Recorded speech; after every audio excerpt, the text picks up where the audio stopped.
the second part of our presentation from my book, The Wisdom of Jesus and the Yoga Siddhas, let's compare their teachings.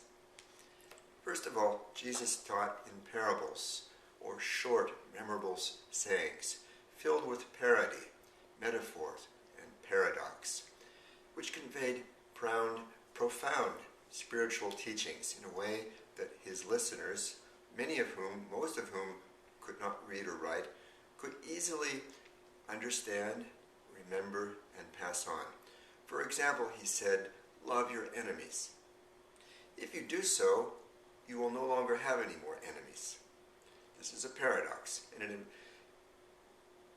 it really shows how Jesus was an iconoclast, one who sought to move his listeners to follow the spirit of the Jewish law and not just the letter of the law.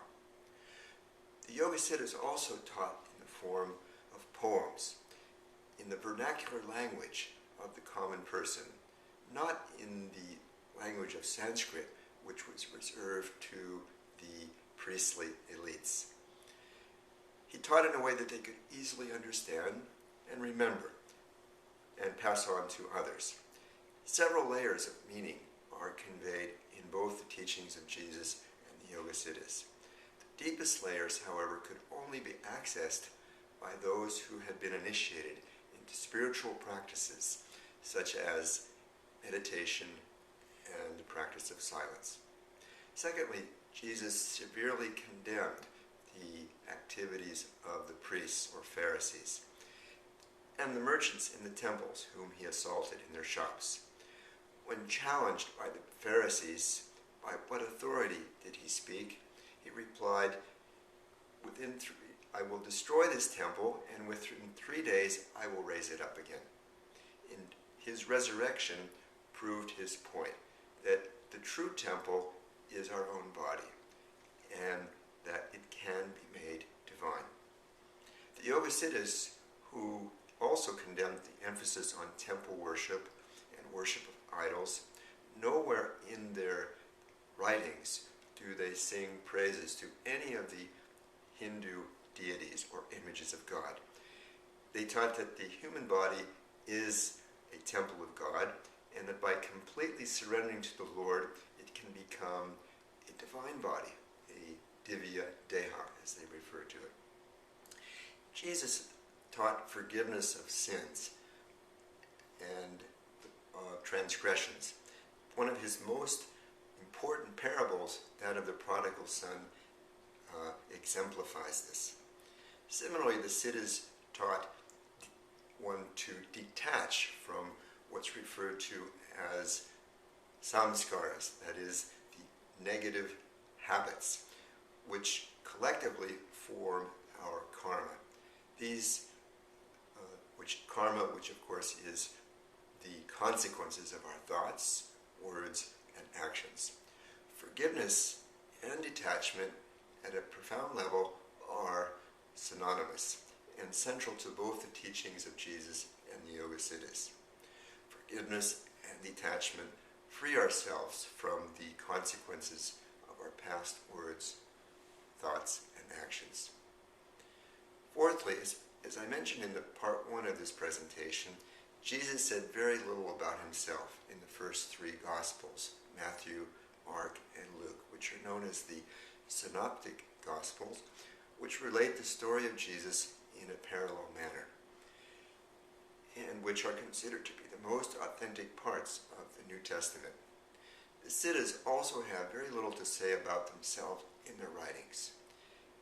Rather, they spoke of freeing themselves from ignorance, egoism, and delusion.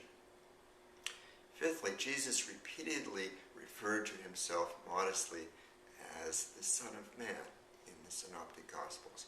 But later, the anonymous writer of the Gospel of John, as well as Paul in his writings, referred to him as the Son of God, or other glorious terms.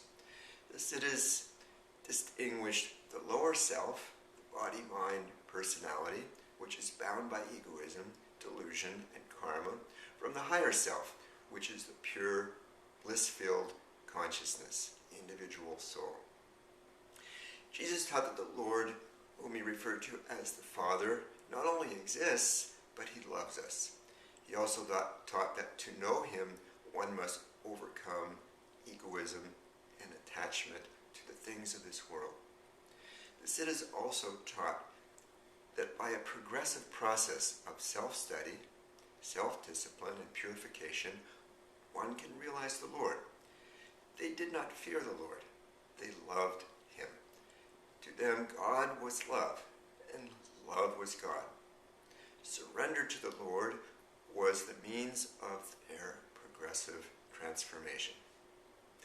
Jesus repeatedly emphasized that the kingdom of heaven is within you. The theme of the Jesus teachings in the Synoptic Gospels, as well as the Gospel of Thomas, is the kingdom of heaven and how to enter into it.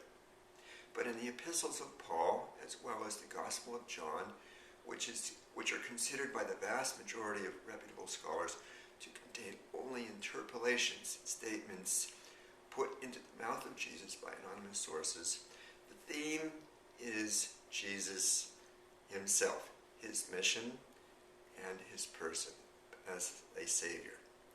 The Siddhas repeatedly taught that the Lord was to be realized within oneself in samadhi, or God consciousness, as absolute being, consciousness, and bliss. This is not a creation of the mind. It is the realization of the ground of one's being, the divine witness within, and the cultivation of a divine life from the perspective of this God consciousness. They taught that the Lord is, unlike our soul, unaffected by desires, unaffected by karma. Being one with everything, the Siddhas retained no more inclination to be special. The Siddhas rarely spoke of their person, and they never encouraged others to worship their person. Rather, they encouraged the realization of the omnipresent reality within us all. In part 3, we will continue to compare the teachings of Jesus with those of the Yoga Siddhas.